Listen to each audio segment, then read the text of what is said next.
In this video, I'm going to give you the answer of this question. The question is grandfather clocks get their name from what? When I give you the answer of this question, and the correct answer of the question is a popular song. What is the answer of the question? Hi, thank you so much for watching this video. If you find this video is very useful, you can help this channel to grow by subscribing this channel. Please this subscribe button and don't forget to like this video.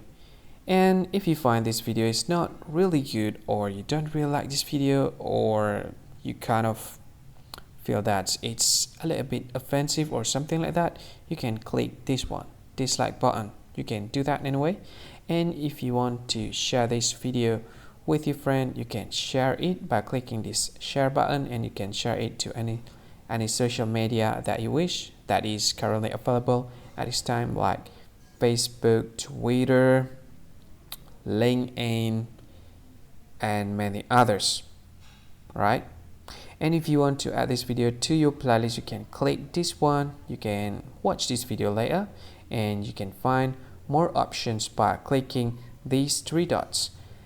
And yeah, don't forget to subscribe. I think that's all of it. Thank you so much for watching this video, and see you again in another video.